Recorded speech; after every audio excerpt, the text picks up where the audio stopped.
Alors donc j'avais mis pour titre qu'est-ce que le purgatoire? Si on faisait un petit tour au purgatoire, par le purgatoire. Voilà.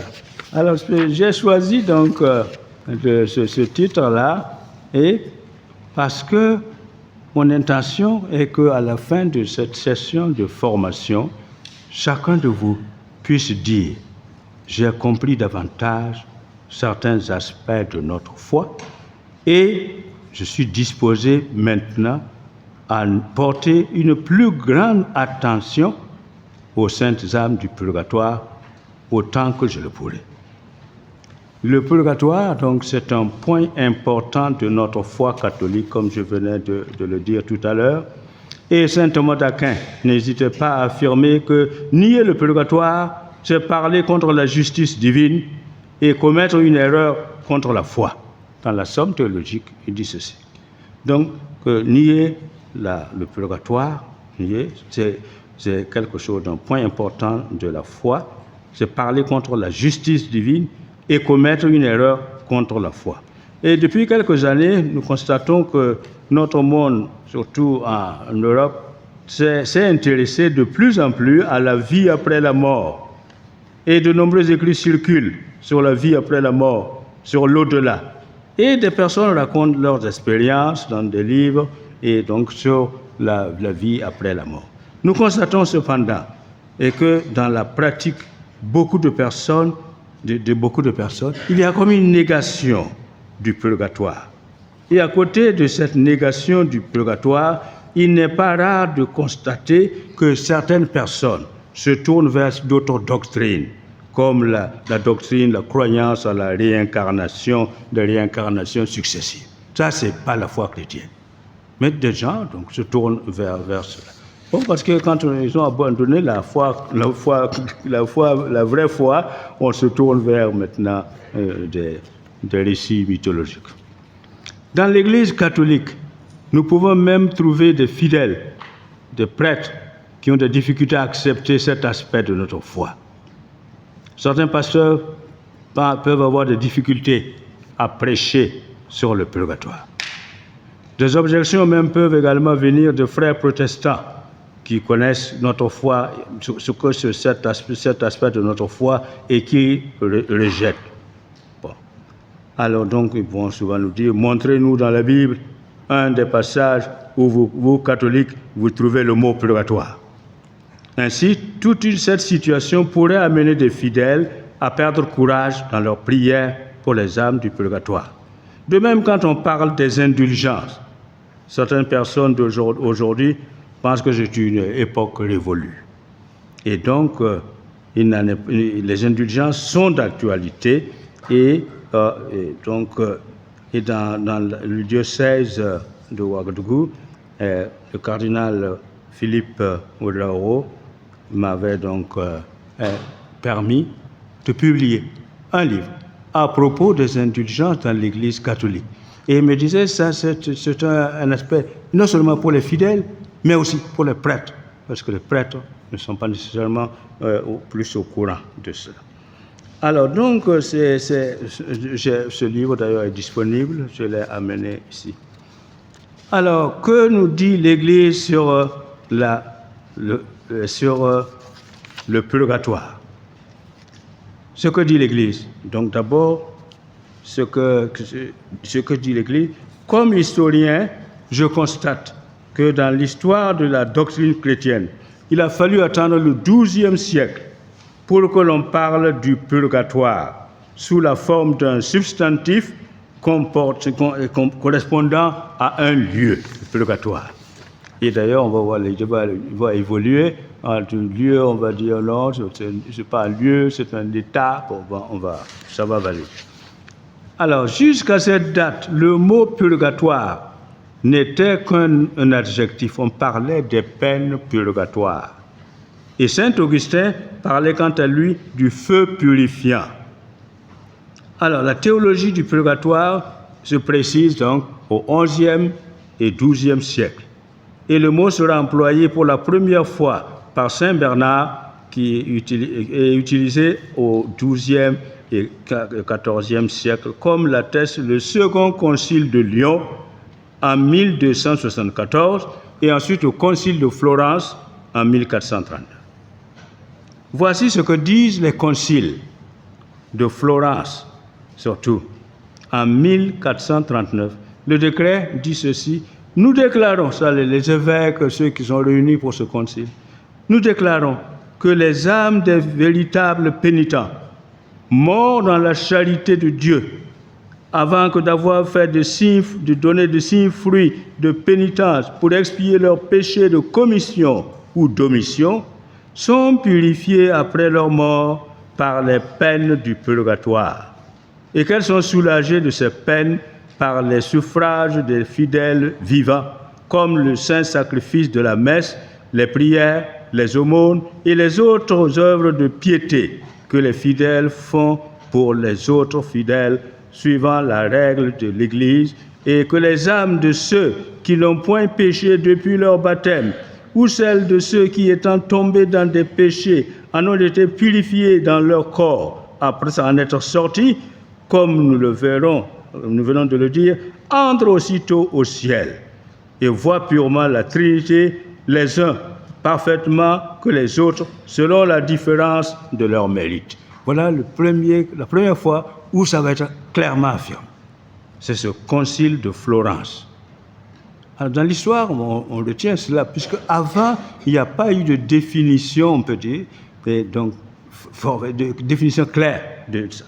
Et le concile de Trente va continuer également dans ce sens. Le concile de Trente, c'est 1545-1563. C'est un concile qui a eu pendant plusieurs années, puis il y a eu plusieurs sessions. Donc les évêques repartaient, et puis l'année prochaine, on revient, voilà, c'est tout. Alors, donc ce concile de Trente va être le concile qui va aussi affirmer clairement devant les protestants, c'est l'Église réformée, et préciser ce que l'Église catholique tient, justement parce que donc, ceux qui ne tiennent pas cela sont ceux c'est l'Église réformée. Et ils vont dire anathémacite, c'est-à-dire qu'ils soient séparés. Voilà ce que dit le concile.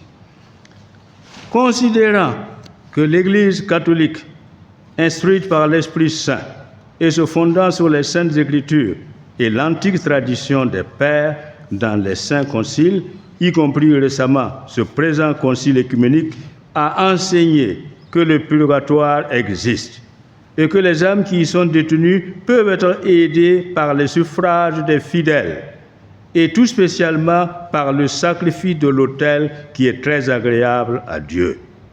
Le même concile de Trente prescrit aux évêques de veiller à ce que la sainte doctrine du purgatoire, reçue des saints pères et des conciles, soit crue, professée, affirmée par les fidèles et qu'elle soit prêchée avec zèle. Donc, on prescrit aux évêques. De même, le même concile va ajouter dans sa 6e session en janvier 1547. Si quelqu'un dit, ça c'est adressé aux protestants, si quelqu'un dit qu'à tout pécheur pénitent qui a reçu la grâce de la justification, l'offense est tellement remise et l'obligation de la peine éternelle tellement effacée et abolie qu'il ne lui reste aucune peine temporelle à payer, soit en cette vie, soit en l'autre dans le purgatoire, avant l'entrée au royaume du ciel, puisse lui être ouverte, qu'il soit anathème. Voilà. Ça, c'est vraiment l'affirmation contre les... Donc, puisque, eux, ils disaient que là, il n'y a pas de besoin de purification, c'est celui qui meurt et ça déjà fait.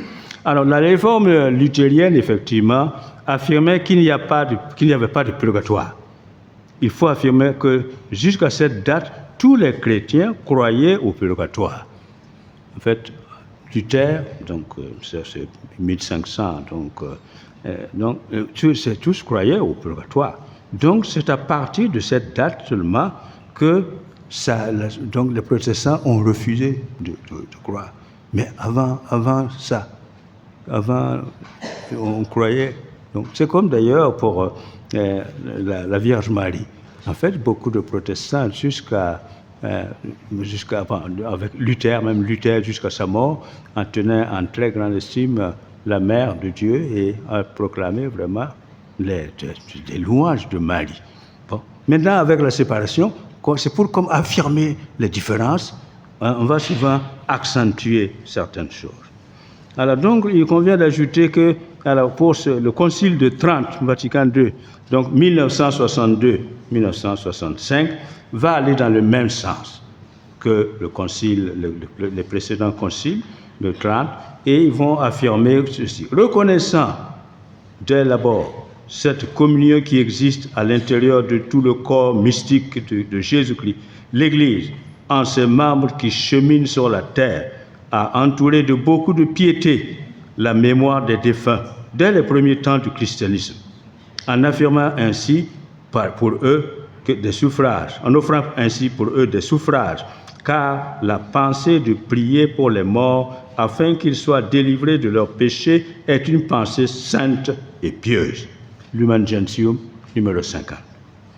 Il convient d'ajouter aussi que le Lumen Gentium 49 disait ceci: ainsi donc, en attendant que le Seigneur soit venu dans sa majesté, accompagné de tous les anges, et que la mort soit détruite, tout lui ait été soumis, les uns parmi les disciples continuent sur terre leur pèlerinage, d'autres, ayant achevé leur vie, se purifient encore, d'autres, enfin, sont dans la gloire.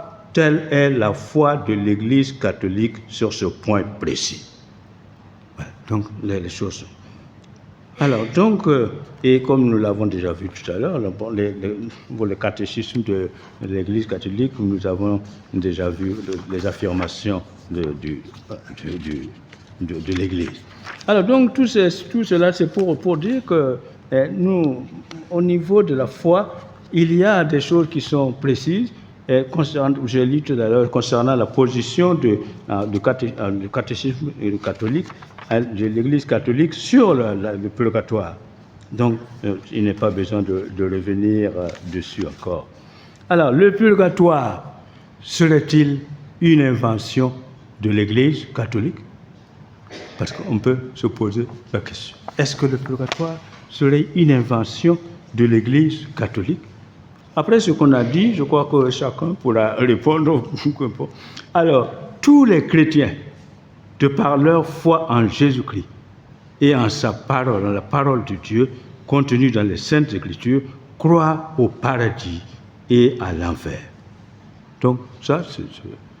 Alors, que l'on songe, par exemple, au grand récit du jugement dernier, où Jésus annonce pour les uns le royaume préparé pour eux depuis la création du monde, et pour les autres le feu éternel préparé pour les démons et ses anges. Pour le démon et ses anges, alors donc ça c'était c'est le jugement dernier. Il n'est donc pas douteux pour un disciple du Christ qu'au terme de notre vie, selon le jugement de Dieu, nous irons les uns à la vie éternelle, les autres au châtiment éternel. Donc au paradis ou au ciel. L'Église catholique indique cependant une troisième destination possible pour les âmes, le purgatoire. Selon l'enseignement de l'Église catholique, est un état de purification accordé par Dieu à tous ceux qui, bien que sauvés par leur foi en Jésus-Christ, auraient encore besoin d'être lavés des conséquences de leurs fautes. On va expliquer ça tout à l'heure. Et auraient encore besoin d'être lavés des conséquences de leurs fautes et purgés des mauvaises habitudes contractées par leurs péchés. Cette troisième destination n'est en rien comparable au paradis ou à l'enfer, puisque à la différence de l'un et l'autre, le purgatoire ne durera qu'un temps. Il n'est pas éternel. Il cessera d'exister à la fin des temps. Donc, le purgatoire n'est donc pas une troisième voie alternative au paradis et à l'enfer. Il est comme un passage qui conduit l'homme sauvé de l'ombre de son péché à la lumière pure de Dieu. C'est un chemin vers Dieu. Voilà donc ce qu'il convient de retenir du purgatoire. ne sont donc admis au purgatoire que les personnes sauvées. C'est pour ça que même dans la formulation de nos prières, souvent, nous allons parler des saintes âmes du purgatoire. Elles sont sauvées. Il n'y a plus de retour en arrière. On ne peut pas penser que les âmes du purgatoire aillent ailleurs, aillent donc en enfer. Non, c'est fini. Elles sont sauvées. Donc, on les appelle les saintes âmes du purgatoire. Ne sont donc admis au purgatoire que les sauvés. Le purgatoire n'est nullement une session de rattrapage pour ceux qui auraient vécu leur vie sur terre égoïstement, dans le mépris de Dieu ou des hommes. Cela devra assumer pour l'éternité devant Dieu les conséquences de leurs actes. Donc, il est réservé aux hommes de mourir une seule fois, nous dit l'Écriture. Après quoi vient le jugement. Le purgatoire est donc une grâce offerte par Dieu après ce jugement à tous ceux qui, s'étant entièrement repentis de leurs fautes, ayant obtenu le pardon de Dieu, n'auraient pas encore achevé leur conversion intérieure sur cette terre, conservant quelque compromission avec le mal et n'étant pas complètement disposés à vivre la plénitude de la grâce et de l'amour de Dieu dans l'éternité. Ouais. Et donc, dans le purgatoire, Dieu vient au secours de notre faiblesse et achève notre transformation commencée ici-bas, de telle sorte que donc, nous puissions devenir complètement purifiés pour entrer dans sa gloire, pour être capables d'entrer dans sa gloire. Alors donc, voilà ce que j'ai voulu dire en tout concernant vraiment le purgatoire, mais c'est sûr que je dois avoir des questions certainement qui nous attendent.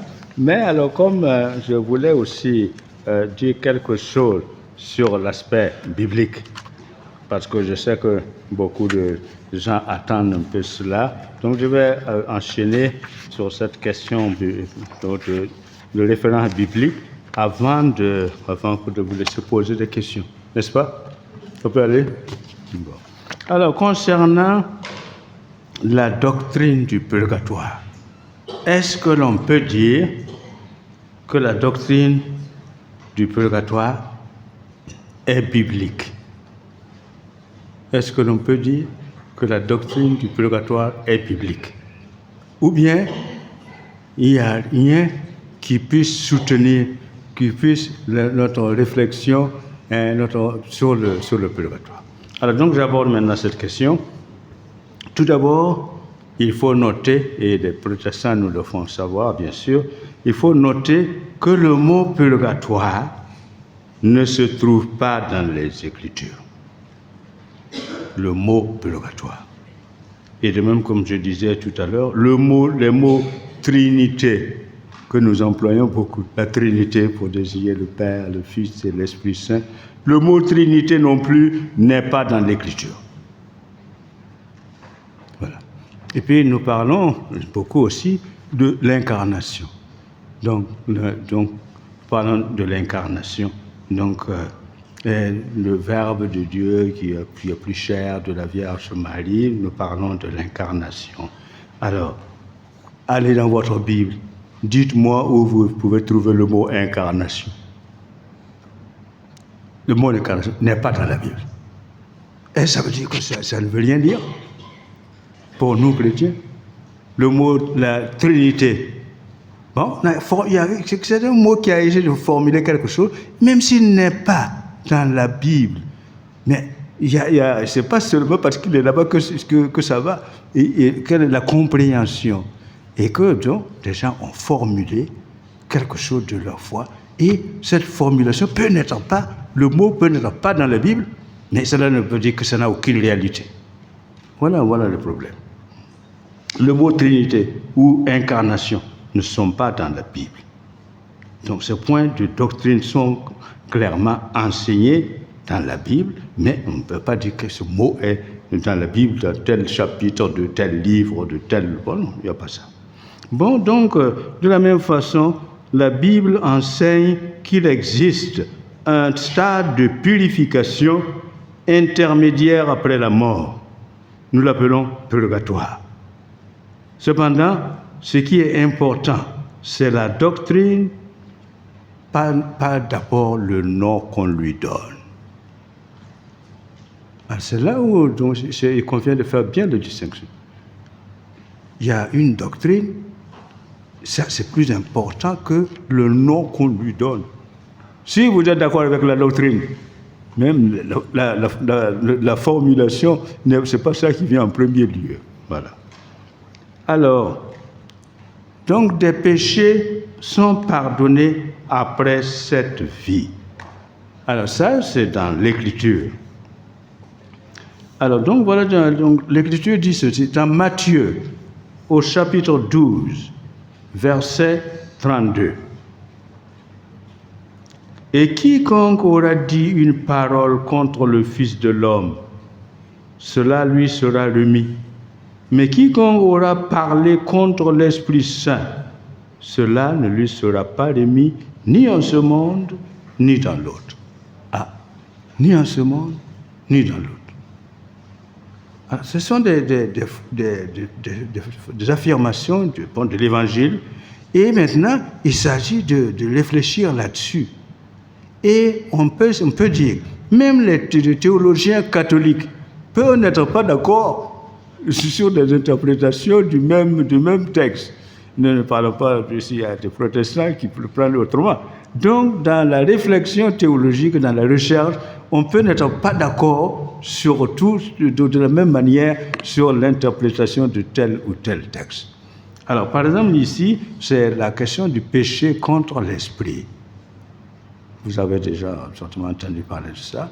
Alors, parce que Jésus avait chassé un démon, et les pharisiens qui ne veulent pas accepter son message disent qu'il a chassé ce démon par la force de Belzéboul, le chef des démons. Donc Jésus a fait ça par la force de Belzéboul. Alors c'est là clairement, quand une personne ne veut pas accepter la vérité, il va dire qu'on lui montre quelque chose qui est blanc, il dit non, c'est pas blanc, c'est noir. Voilà. C'est clair. Ils ne veulent pas accepter, donc voilà. Et qu'en fait, le péché contre l'esprit, et quand nous essayons de comprendre, c'est en fait ce qu'on appelle l'espèce d'obstination à ne pas accepter la vérité. Obstination à ne pas accepter que Dieu est mon sauveur, que Dieu peut me sauver. Quand je dis que celui-là ne peut pas me sauver, mais qu'est-ce qu'on peut faire encore? Le sauveur est là, vous dites qu'il ne peut pas me sauver. Tout ça, c'est ça, le péché contre l'esprit. Alors, et souvent je prends un exemple, une manière de faire comprendre. Le péché contre l'esprit pourrait être comme quelqu'un, par exemple, qui a soif et il lui faut de l'eau vraiment pour qu'il puisse continuer à vivre. Et on l'amène devant une fontaine. On l'amène à une fontaine où il y a de l'eau jaillissante et de l'eau pure à boire. Et donc, normalement, l'attitude normale, c'est d'aller boire cette eau. Et voilà que cet homme qui a soif, là, dit, cette eau, je ne la boirai pas. Elle est empoisonnée. Et il ne boit pas. Il meurt. Donc, le péché contre l'esprit, c'est quelqu'un qui perçoit la vérité et dit que ce n'est pas la vérité. Qu'est-ce qu'on peut faire pour lui? Alors donc, et ici, c'est la parole qui suit maintenant qui fait que l'Église donc dit par exemple, et puis Jésus dit que cela ne lui le péché toute parole contre le Fils de l'homme lui sera remis, mais quiconque aura parlé contre l'Esprit Saint, cela ne lui sera remis ni en ce monde, ni dans l'autre. Donc cela veut dire que dans l'autre, il y a peut-être des péchés qui peuvent être remis. Et c'est comme ça que d'ici que parle la réflexion catholique. Alors, pourquoi il a besoin de dire ni dans ce monde, ni dans l'autre? Donc ça veut dire que dans l'autre, il y a quelque chose aussi. Alors, donc c'est parti de là. Jésus implique que certains péchés peuvent être pardonnés dans l'autre monde. L'expression dans l'autre grec renvoie à la vie après la mort. Donc les péchés ne peuvent pas être pardonnés en enfer. On sait qu'en enfer, c'est fini. Il n'y a donc pas de péché à pardonner non plus au paradis. Donc, ni l'enfer, ni le paradis. Donc, qu'est-ce qui reste? Et donc, il y a donc un lieu où le pardon peut s'effectuer, c'est le purgatoire. Voilà un premier texte que on essaie de prendre et d'analyser. Alors, un autre texte encore. Matthieu, au chapitre 5, versets 25-26, et puis aussi Luc, chapitre 12, versets 58-59. Alors, où le Seigneur dit, hâte-toi de t'accorder avec ton adversaire, tant que tu es encore avec lui sur le chemin, de peur que l'adversaire ne te livre au juge et le juge au garde, et qu'on ne te jette en prison. En vérité, je te le dis, tu ne sortiras pas de là que tu n'aies rendu jusqu'au dernier sou. Voilà cette parole, on va l'interpréter. Bon, hâte-toi. Donc, comme le dit, hâte-toi de t'accorder avec ton adversaire tant que tu es encore avec lui sur le chemin. Être avec lui sur le chemin, c'est la vie terrestre. La vie terrestre. Et donc, hâte-toi de te. Sinon, en vérité, je te le dis, tu ne sortiras pas de là que tu n'aies rendu jusqu'au dernier sou. Alors, donc, la question de payer une dette. Et cette dette, c'est quoi?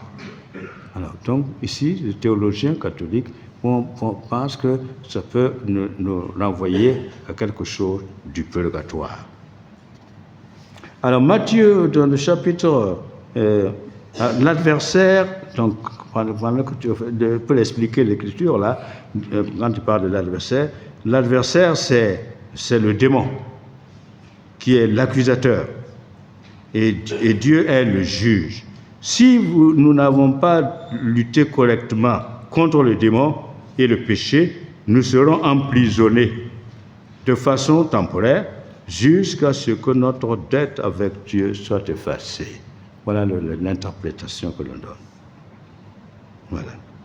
Alors dans Luc, au chapitre 12, verset 47-48, il dit, le serviteur qui, connaissant la volonté de son maître, n'aura rien préparé ou fait selon sa volonté, recevra un grand nombre de coups. Quant à celui, sans le connaître, aura par sa conduite mérité des coups, il n'en recevra qu'un petit nombre. À qui on aura donné beaucoup, alors sera beaucoup demandé. Et à qui on aura confié beaucoup, on réclamera davantage. Voilà. Donc là encore, ça peut nous dire quelque chose du purgatoire. Parce que lorsque le Maître Jésus reviendra à la fin des temps, certains recevront un petit nombre de coups. Cet état n'est pas celui du ciel. Au ciel, on l'appelle pas là. Et où il n'y a pas de souffrance au ciel, ni en enfer aussi, où les âmes ne vivent plus avec Jésus. Donc, se recevoir un petit nombre de coups peut nous parler comme de purification, cette purification qui passe par la souffrance. Alors, donc, voilà certains textes qui nous... Mais nous n'avons pas pris les textes de l'Ancien Testament, parce que les Maccabées, vous connaissez déjà. Alors, donc, je ne reviens pas dessus. Mais puisque même dans nos discussions ou nos échanges avec les protestants, mais le texte des Maccabées, du deuxième livre des Maccabées, est pertinent pour parler du purgatoire. Alors, il y a un autre texte encore. Ça, c'est 1 Corinthiens 3,15. 1 Corinthiens 3,15, où il est dit, si l'œuvre, c'est Saint Paul qui parle, si l'œuvre d'un homme est consumée, il en subira la perte. Quant à lui, il sera sauvé, mais comme à travers le feu. Voilà, comme à travers le feu. Ce verset ne peut pas s'appliquer à la peine éternelle de l'enfer. Donc, c'est écarté. Car en ce lieu, personne n'est sauvé. Il ne peut pas non plus s'appliquer au paradis, car personne n'y souffre. Il s'agit donc d'un stade intermédiaire où l'homme souffre temporairement afin d'accéder au ciel. C'est la définition même du purgatoire, comme à travers le feu. Voilà des textes bibliques qui nous amènent. Alors on a aussi le texte de Hébreux, au chapitre 12, verset 14. Hébreux 12, 14, qui dit ceci: « Recherchez la paix avec tous et la sanctification, sans laquelle personne ne verra le Seigneur. » Sans laquelle personne ne verra le Seigneur. Donc nous avons comme besoin d'être totalement sanctifiés pour voir Dieu face à face.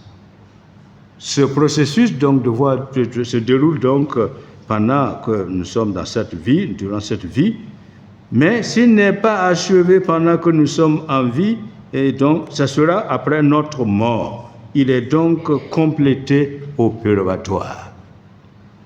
Voilà. Donc ce texte nous dit quelque chose donc du purgatoire. Sans laquelle personne ne verra le Seigneur. On peut aussi intercéder pour les âmes du purgatoire. Donc, la question encore du purgatoire dans la Bible. Alors, la première lettre aux Corinthiens,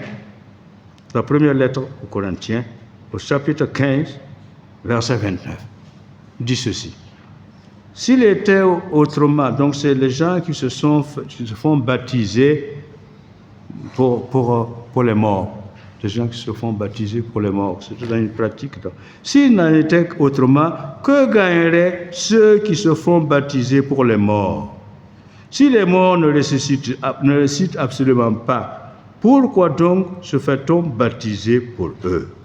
Donc, c'est quelque chose. Donc, pourquoi se faire baptiser pour les morts? Donc, ce terme, ce passage-là, nous dit, bon, il y a quelque chose. Donc, mais il y a plusieurs passages donc bibliques qui nous parlent qui peuvent nous donner de réfléchir sur le purgatoire. Donc Paul fait référence à des personnes qui se font baptiser pour les morts. Effectivement, quand on se fait baptiser pour les morts, c'est dans le contexte de l'expiation de leurs péchés. Cette coutume, nous n'avons plus ça dans l'Église. Mais au temps de Saint Paul, les gens qui se faisaient baptiser pour les morts, c'est en fait en termes de pardon. Donc, on se fait baptiser comme une expiation de leurs péchés. Mais ils ne peuvent plus être mais ils ne peuvent pas être en enfer, ceux pour lesquels on se fait baptiser, car en ce lieu, aucun péché ne peut être expié. Ils sont au purgatoire. Ce verset correspond vraiment directement au deuxième livre de Maccabée, au chapitre 12, qui parle plus spécifiquement de prière pour les morts afin qu'ils soient délivrés de leurs péchés. Voilà. Encore un autre texte encore que l'on peut suggérer, c'est la deuxième lettre à Timothée, 2 Timothée 1, 16, 18. Qu'est-ce que dit ce texte? Que le Seigneur fasse miséricorde à la famille d'Onésiphore, car souvent il m'a réconforté et il n'a pas rougi de mes chaînes. Au contraire, à son arrivée à Rome, il m'a recherché activement et m'a découvert. Que le Seigneur lui donne d'obtenir miséricorde auprès de lui en ce jour-là. Voilà. Quant au service qu'il m'a rendu à y faire, tu le connais mieux que personne. Onésiphore est mort et pourtant, Paul demande miséricorde pour lui, pour ce jour-là. Donc, pour ce jour-là. Donc, il demande miséricorde. Alors, donc, le dernier jour, donc, c'est illustré dans la Bible par des passages. Par ton endurcissement, par ton cœur impénitent, tu amasses contre toi un trésor de colère pour le jour de la colère où se révélera le juste jugement de Dieu. C'est ce qui paraîtra au jour du Seigneur, selon son évangile. Dieu jugera par Jésus-Christ le comportement caché des hommes. Voilà. Alors donc, c'est cette étape où on recèle qu'il y a quelque chose qui est comme prévu, demandé pour une purification. Alors, donc, on cherche à être rendu parfait pour être avec Dieu. Les âmes des hommes justes qui meurent avant sont rendues parfaites. Ces hommes ne sont pas nécessairement morts, totalement purifiés, et ont donc à être purifiés après leur mort. Ceux qui sont au ciel sont déjà parfaits et n'ont pas besoin d'être purifiés. Ceux qui sont en enfer non plus. Bon, ils sont partis. Voilà. Donc, on a de fondements bibliques pour parler du purgatoire. Et surtout ce texte de l'Ancien Testament, là, de 2 Maccabées, chapitre 12, versets 43 à 45. Maccabées 12, verset 43 à 7. Donc, puis le valeureux Judas exhorta la troupe à se garder pur de tout péché, ayant sous les yeux ce qui était arrivé à cause de la faute de ceux qui étaient tombés. Il y a des gens qui portaient des amulettes dans les soldats et qui sont morts. Donc, puis, ayant fait une collecte d'environ 2000 drachmes, il envoya à Jérusalem afin qu'on offrît un sacrifice pour le péché, agissant fort bien et noblement, d'après le concept de la résurrection.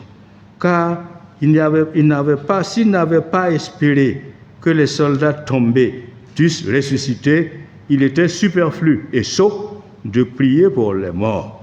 Et s'il envisageait qu'une très belle récompense est réservée à ceux qui s'endorment dans la piété, c'était là une pensée sainte et pieuse. Voilà pourquoi il fit faire ce sacrifice expiatoire pour les morts, afin qu'ils fussent délivrés de leurs péchés. Donc ça, c'est le livre de Maccabée. Et comme je vous disais tout à l'heure, nous ne pouvons pas beaucoup parler avec les protestants de ce livre, puisque eux, ils l'ont écarté. Il n'est pas dans leur... Donc, il y a comme une distinction ici entre péché véniel et péché mortel. Bien que les hommes avaient péché en portant des amulettes et des dieux étrangers sur leur corps, ils s'endormirent dans la piété. Ils ont péché, certes, mais sont morts cependant dans la piété. Voilà, c'est la distinction que l'on fait. Sont morts dans la piété. Donc, leur péché ne menait pas à la mort éternelle. Était donc un péché véniel. Et le péché véniel non mortel est pardonnable après la mort. Donc, il prouve également l'existence d'un état intermédiaire où les péchés véniels peuvent être pardonnés. Voilà, un état intermédiaire. Voilà donc c'est ce qui est dit. Nous savons bien qu'il est impossible d'aider les âmes qui sont au paradis. Ils n'ont pas besoin. Et il y en a de même pour les âmes qui sont en enfer. Ils n'en ont pas besoin. Prier pour les morts présuppose donc un stade intermédiaire pour les âmes où les péchés véniels peuvent être pardonnés et où l'expiation peut avoir lieu. Sinon, si c'est inutile, ce n'est pas la peine. Même si quelqu'un rejette le canon de la Bible établi officiellement par l'Église catholique en 405, donc les protestants rejettent du canon que l'Église a établi, des livres reconnus. Même si quelqu'un rejette le canon de l'Église, il n'y a aucun doute que les deux Maccabées décrivent de façon correcte la pratique religieuse des Juifs au IIe siècle avant Jésus-Christ. À cette époque, on sait que les Juifs priaient pour les morts et ils le font encore aujourd'hui. Certaines des plus anciennes liturgies chrétiennes inclut des prières pour les morts. Les tombes chrétiennes, d'ailleurs, du IIe siècle, et IIe et IIIe siècle, sont ornées fréquemment avec des prières pour les morts. Cette pratique n'a de sens que si les premiers chrétiens croyaient au purgatoire, même si le mot n'est pas utilisé alors. Voilà. Donc, le mot n'est pas, mais va être précisé à partir du concile de Florence mais la réalité est là. Alors donc, c'est pour dire que beaucoup de ce qui concerne les aspects bibliques, j'avais même relevé un document, ça pourrait être disponible, 25 passages bibliques qui peuvent nous aider à réfléchir sur le purgatoire. Voilà donc pour ce qu'on peut dire. Alors d'abord que le purgatoire n'est pas une invention de l'Église catholique. On voit toute l'histoire. Ce n'est pas une invention de l'Église catholique. Et que, il y a des fondements bibliques. Si quelqu'un dit, parce que le mot purgatoire n'est pas dans la Bible et qu'il faut tout rejeter, donc la personne a tort, parce que c'est pas vrai. C'est pas vrai. Mais alors peut-être que je peux m'arrêter un peu pour certaines questions. Merci bien.